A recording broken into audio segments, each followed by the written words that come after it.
Assalamualaikum warahmatullahi wabarakatuh. Saya Fikri Irsyad dari Sistem Informasi akan mempresentasikan mengenai salah satu marketplace internasional yang cukup terkenal, yaitu AliExpress. Apa itu AliExpress? AliExpress adalah sebuah marketplace di mana dia didirikan awalnya pada tahun 2010 oleh Alibaba, perusahaan yang cukup terkenal yang dipimpin sama Jack Ma. Itu merupakan perusahaan yang di Jack Ma itu tentang dagang lah intinya. Alibaba itu. Nah, Alibaba itu akhirnya menciptakan sebuah AliExpress di mana tahun 2010 itu sebagai bagian dari upaya Alibaba untuk mengekspansi pasar global secara besar gitu, setelah sukses di pasar lokal Tiongkok melalui Taobao. Taobao ini dulunya sampai sekarang masih ada ya, awalnya toko online juga sama tapi lokal. Kalau di kita mungkin Tokopedia ya. Di Cina itu namanya Taobao. Ini cukup terkenal di Cina. Awalnya AliExpress ini adalah platform B2B atau B2B disebutnya, business to business. Tetapi kemudian beralih ke model B2C atau B2C, business to consumer, dan C2C atau consumer to consumer, agar dapat mengakomodasi transaksi dari penjual kecil langsung ke konsumen.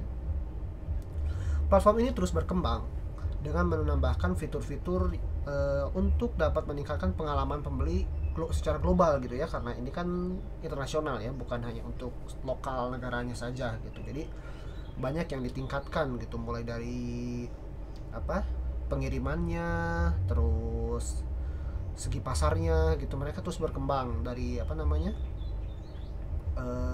beberapa hal itulah.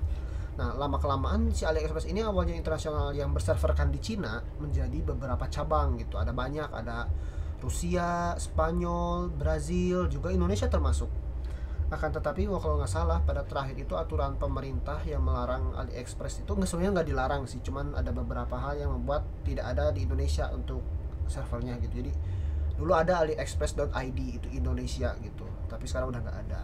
Sama kalau di Rusia kayak aliexpress.ru Rusia gitu kan. Lanjut.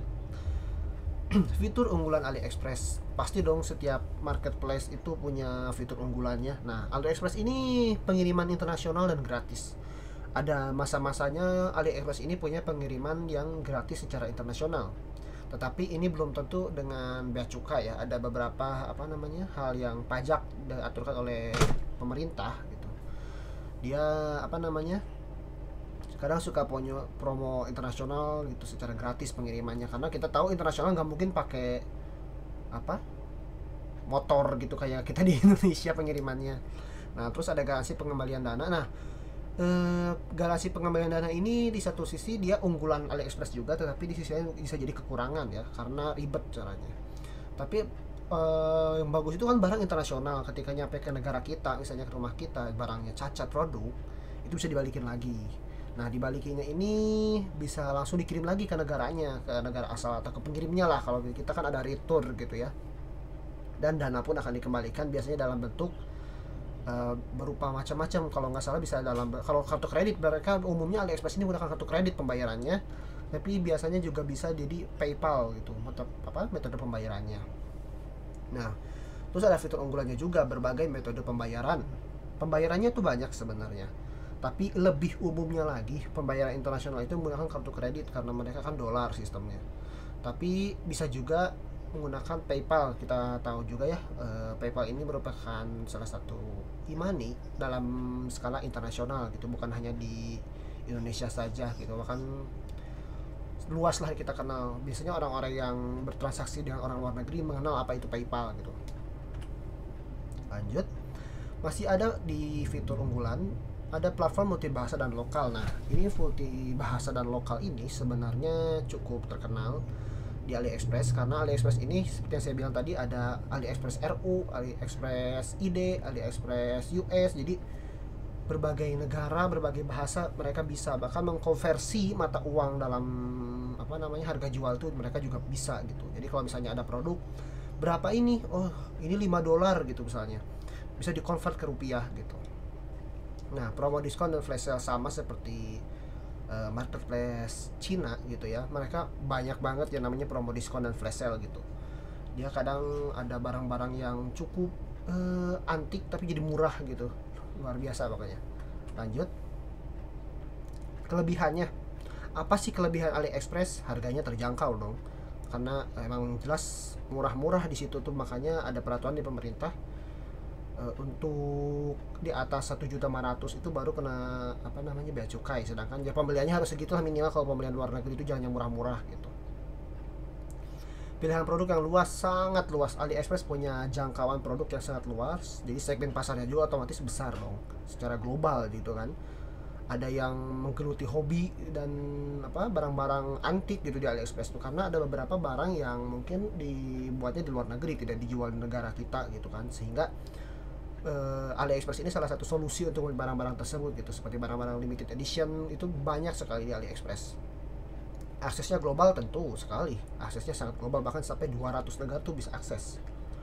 Terus belanjanya transparan, ya transparan karena menggunakan konsumen to consumer tadi, apa, C2C ya, masih bisa. Lanjut, kalau ada kelebihan pasti ada kekurangan dong. Kekurangannya pertama ada waktu pengiriman yang cukup lama, karena kita tahu dari luar negeri itu nggak mungkin sehari 2 hari, pasti agak lama karena proses hukum pun ada di sana yang menyebabkan agak lama nyampainya. Kualitas produk variatif ini termasuk kelebihan tapi kekurangan juga gitu, karena banyak barang yang kualitasnya sama tapi ya penjualan itu beda, atau kadang sebaliknya, banyak yang ngejual produknya sama harganya beda-beda, maka otomatis ya harganya juga jelek gitu, seperti itu. Lanjut, ada namanya kunjungan per periode. Ini adalah satu pencapaian dan AliExpress ada kunjungannya dan pendapatannya. Pertama, kunjungannya itu cukup besar ya AliExpress, karena kita tahu dia segmennya global.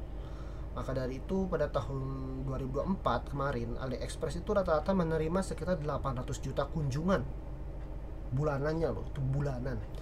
Tapi itu belum tentu beli sih sebenarnya. Jadi mereka hanya mengunjungi situs AliExpress gitu.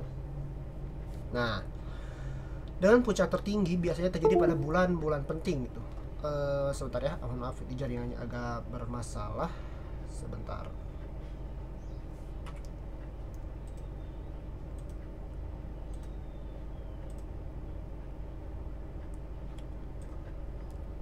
Maaf tadi ada sedikit gangguan ya.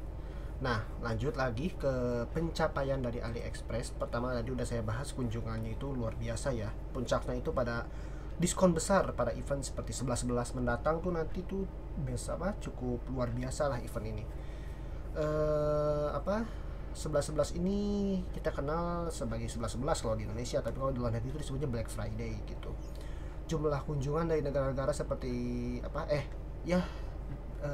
cukuplah banyak gitu ya. Maaf saya ralat untuk maksud saya Black Friday itu ya.